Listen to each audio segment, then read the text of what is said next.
Guys, I am so excited.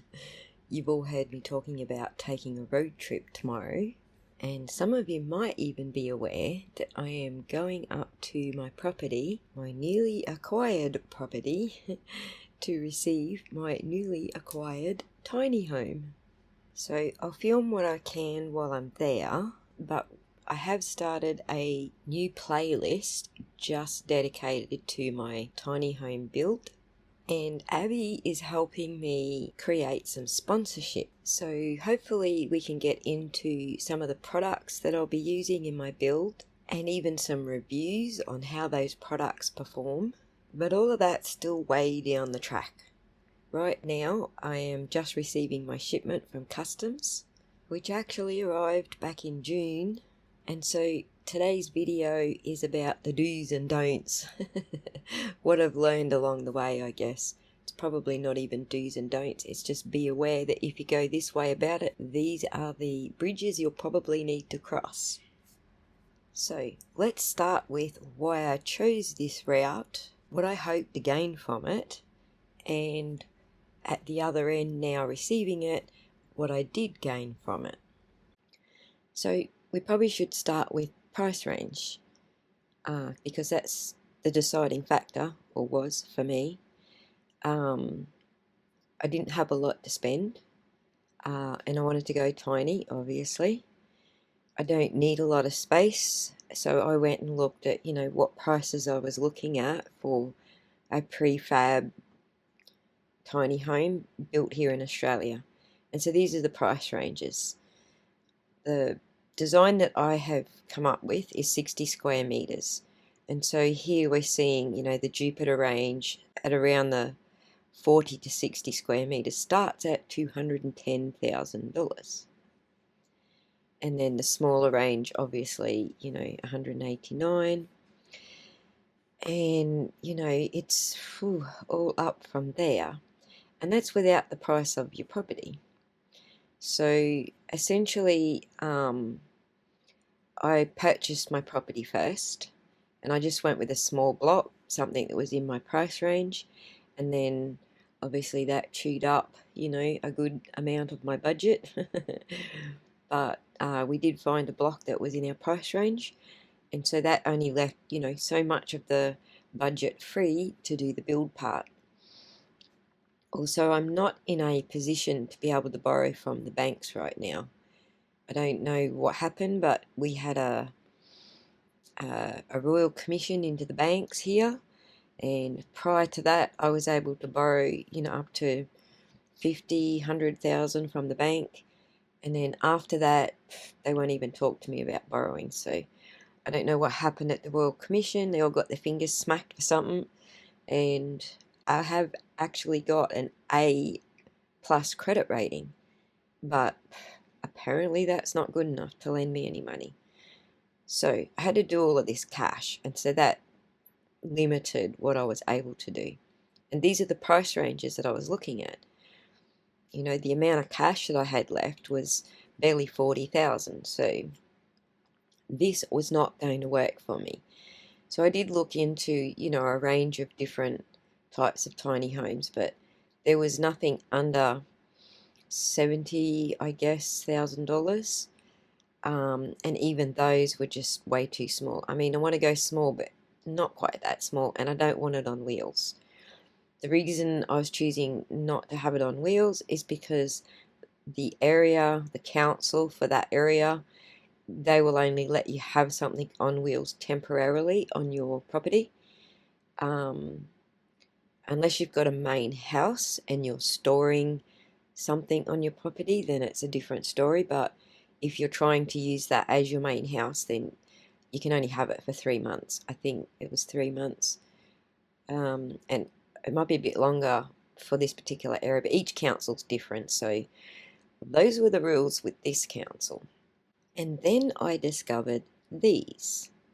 These are flat packs, essentially, and they're pretty much the structure is, I'm pretty sure the outside framing is a shipping container, but the walls are not steel walls like a shipping container. They're let's see, they're essentially ISP, which is these particular ones here that we're looking at. These are EPS, so they're expanded polystyrene foam, whereas the style that I ended up buying is mineral wool.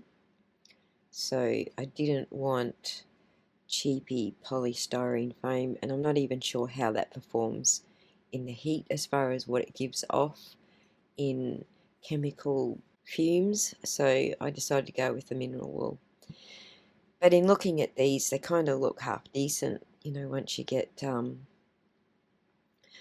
bit of paint on them and some windows and doors and things. So one of these completed in Australia was still $12,000 to $15,000, depending on what you have done to it and how much window you have.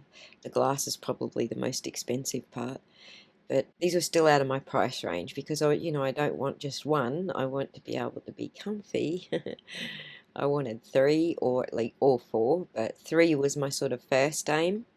So I was still looking at $30,000 or $40,000 going this way about it. So my next question was, what are these companies in Australia buying these products in for? And that led me to Alibaba.com, just looking at the prices. Like, this is a very common tiny home here. This one has multiple suppliers here in Australia, and it's kind of like the kind of floor space I was looking at. But I didn't like, I very nearly bought one, but I didn't like the bathroom setup. I didn't like the way they have it designed.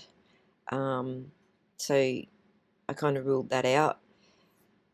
Let me try and find the ones that I was just looking. There we go. So, what price are they ordering them in for, and then what price are they selling them for? So we're looking at, around the $40 to $50 per square meter. And so I looked around, and I found someone who actually provides a roof with it. So that was another consideration for me, was that just without the roof, just like this, it needed to be on a certain angle, and then what was the council going to let me have? And then it looked like I was going to have to build like a garage carport kind of deal over the top of the whole structure. The price of that was looking to be, $10,000 to $12,000 just by itself. So in the end, I found a company that builds these, but they also provide a roof. I like a proper roof over the top, something similar to this. So that's where I ended up. The final price for my design and the roof over the top is, I think, around $18,000 is where I ended up. And that includes the $10,000 customs bill, which I'll get into in a minute. More importantly, it excludes windows, doors, electrical, plumbing, cladding, and footings. It also excludes the fact that I tried to buy a 40-foot shipping container in Australia and got ripped off by a scammer, which set me back $9,000. So I kind of ran out of money, and I don't know where I'm going to get the additional $20,000 that I need to finish this build, but we'll work out something along the way. On the bright side, with your guys' help, I was able to pay the $6,000 or $7,000 to the building inspector to kick off my application to council and to get my design plans underway. What you're looking at on the screen right now is where I originally sort of developed my design from, although I've been pretty partial to this U-shaped design since I was about 25 years old.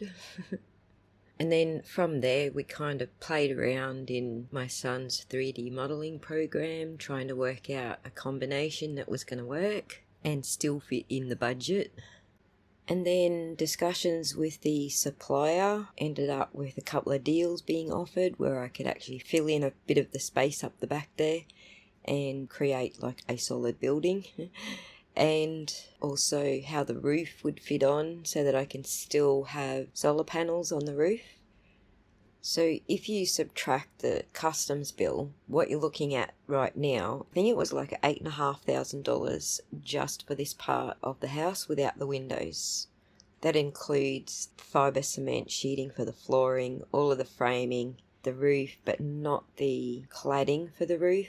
I specifically wanted to buy an Australian product for the cladding for the roof. And from there, I approached an engineer to help me add what I needed to add to bring it all up to Australian standards. I'll talk about the engineering plans and the standards in a separate video, but this video is dedicated to whether or not you want to buy a kit home like this from overseas and deal with the customs rigmarole in between. So when I added the customs bill to what I've spent so far, we come to about $18,000 to $19,000. And then the $20,000 I expect to finish it with windows and electrical, plumbing, all the other stuff. I'm looking at around $40,000 for a home that in Australia would cost you up to $200,000. So that leaves the question, was the customs rigmarole worth it? And I guess that depends on whether you want to be paid by the hour for the stress. So essentially, my customs agent and I worked with the manufacturer from December last year through to June. And over that time, we established what it was that we needed in order to import this product to Australia. The most important being asbestos testing. I'm absolutely not sure if any country out there is dumb enough to still be producing asbestos products knowing what we know about asbestos today. However, that is what customs required. For all the complaining I've done about the manufacturer to date, I will say they at least did provide asbestos test reports, just not linking my specific shipment to their report. That was something that we discussed very early in the piece, and we'd all agreed that they would link my shipment to an asbestos test and everything would be fine back in January. When it got here, that was not the case and it was rejected. And so I had to pay the extra for additional storage at the wharf and someone to unpack it, to take the parts out that had to be tested and then to repack it all again. And if you haven't done this kind of thing before, if you've not imported before, it can be a real headache not knowing what's next or what the cost is going to be. For me personally, I hated the stress from day dot and I had no experience with importing before. But now I'm looking back at it and I'm thinking I saved myself, I guess at minimum 60 grand. So I think I'm satisfied that it was actually worth the headache. And what would have made it less headache is if I just had that money sitting there, the extra 20k or whatever, and I didn't have to stress where I was going to get it from when the bill came in. That would have been beautiful. I guess the last litmus test is, what did I get at the other end? Is the product in the shipping container what the supplier promised to send? And so that is why we're doing a road trip up to the property to receive the shipment, open it up and have a look-see. Depending on how happy or not happy I am, I will film it. Obviously, if I'm cussing and swearing about the whole show, I'm probably not going to film it and upload it to YouTube. But I will attempt to behave myself and keep myself in check so that I can upload something to YouTube. So that will be the next video. In the meantime, you won't be hearing from me for at least 2 to 3 days. Over and out.